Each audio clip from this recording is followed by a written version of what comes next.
this tutorial we're going to look at reading text files in Java, and in fact I'm going to show you the simplest possible way to read a text file line by line in this tutorial, and in a future tutorial we'll look at a more complex but perhaps more flexible way of doing this.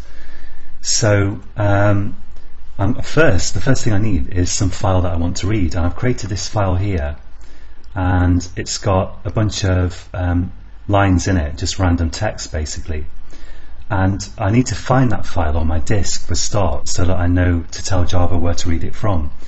And I've saved this file on my desktop, so if I look at my desktop here, here's my file, and I'm just going to right click it, and on Windows you go to Properties, and I think on the Mac there's a Get Info option or something like that, and I'm just going to copy this path to the file here.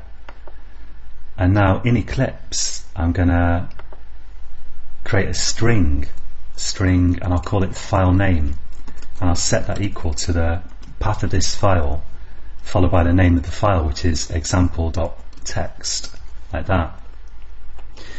Now if you're on Windows here, you'll have a little problem at this stage.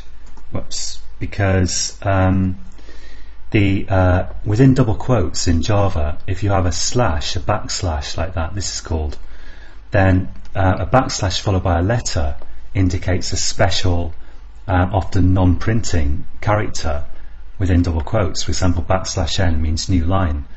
So this is complaining because it thinks that this, for example, that \e should be some kind of special control sequence. And to get around that, you can either backslash the backslashes by saying, by just having two backslashes where you'd normally use one, just put an extra backslash in, and then this will be interpreted as if it really was a backslash. Or the other option, which is also a good option if you're not working on Windows but another system that uses forward slashes, is just use forward slashes instead of backslashes there, and that will work just fine on Windows as well, or at least it does on my system. So let's replace all these backslashes with forward slashes. And now the next step here is to create a file object, which will actually be the kind of Java representation of your file. So I'll say file, let's call it text file equals new file, and I'll pass it the file name that I want it to work with, like this. And I'll add the import with Control-Shift-O and just save that.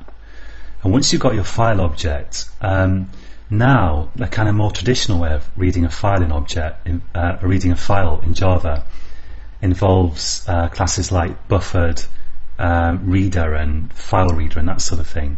But a slightly simpler way to do it is to use the scanner class.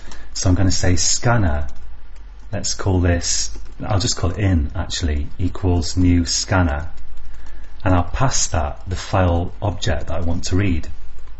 And let's add the import for scanner with Control-Shift-O, and this will give me an error because it throws an exception. And if I just click this, I could surround it with try catch, and I could put all my code in this try, and then if this file not found exception is thrown, here I could put sysout can't find file plus file name, something like that, can't file not found or something like that.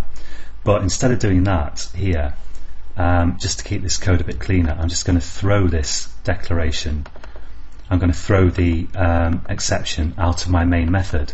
So if I do that, if it can't find the file, my main program will just kind of stop with a file not found exception.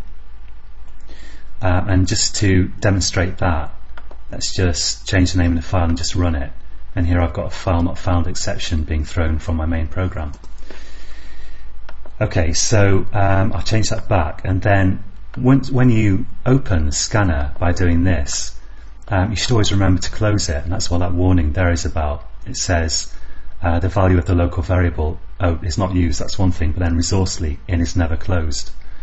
So I'm just going to close the scanner. I'm going to say in.close, and I'm saying in because that's what I happen to call my scanner, and that will close the underlying file on your system. And now we can read this line by line, and you can read data from your file using a variety of methods from the scanner object. if I type in.next here, you can read integers and or floats and all kinds of things from your file. But what I'm going to do here for the moment is just have a loop that will read the whole file line by line, and I'm going to say while in, which is my scanner, has next line.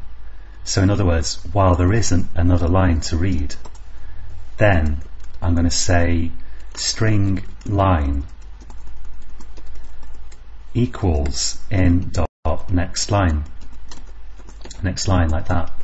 And no matter what you're planning to do with this text from your file, it's a good idea at this point to just do a sysout and output the line to check that your file actually can be read. So I'm just going to run this, and here in the console down here you can see the contents of my file.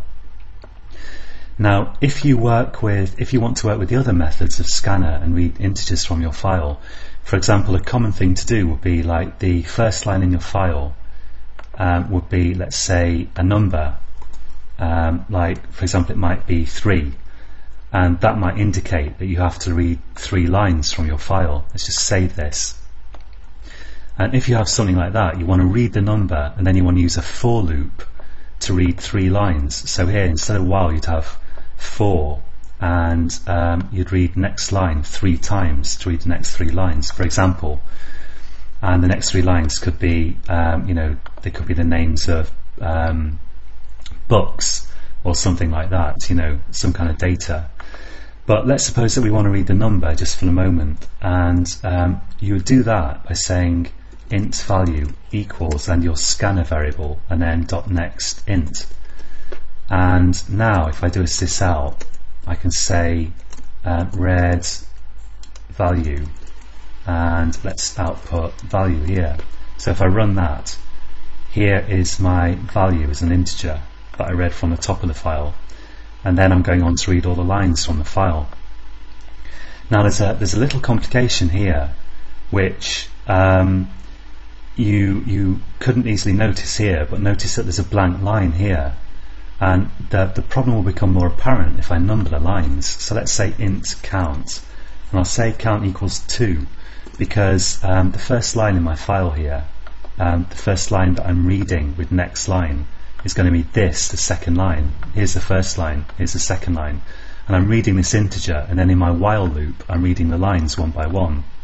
So this is line 2, and let's just say here, let's say read line, in fact let's just give it a number, let's say count plus, and I'll have a colon and then a plus.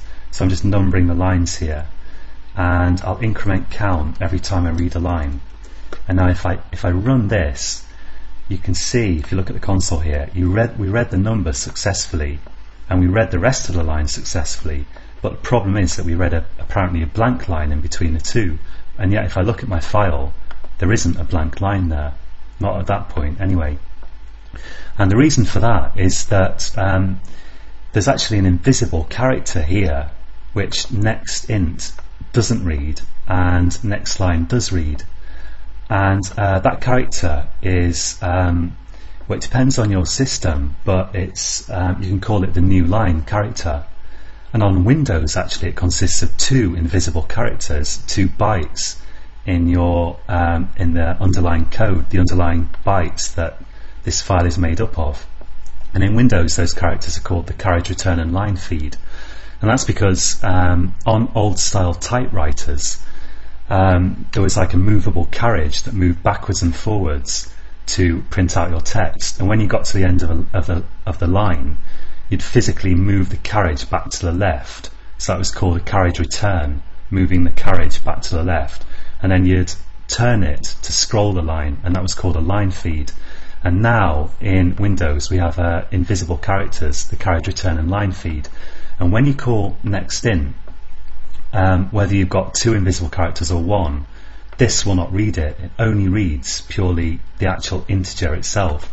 So it's reading this integer, but it's not reading the invisible character that actually causes the new line to appear here.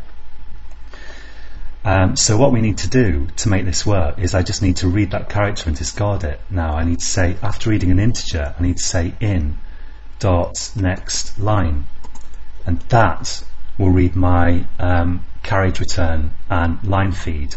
It will read my new line character. And now if I run this, everything looks great, and I've got red value 3, and now I've got the lines being numbered starting at line 2. I think there's just one more thing that I want to show you in this tutorial, and that's sometimes you don't want to read a file from an absolute path. Sometimes you want to put like a file actually in your project folder, and you can do that. So if I go to my desktop here where I created the file, I can drag it into my project folder here and say copy files, and let's just maximize Eclipse again. And it's important that this file should be in the root directory of your project, because that's actually the working directory of your Java program when you click the run button here. And that's where it will read files from if you don't specify an absolute path. And I'm going to just comment this out here, and let's just copy that, and instead of having the full path, I'll just have the name of the file, and it will now read from here. So just to prove that it's reading this file, let's double click this, open it in Eclipse, and let's add zebra on the bottom here. So I'll change it a little bit, and now if I run this, it will read from the working directory, and you can see there is zebra at line 11 down there. Okay, so that's it for this tutorial.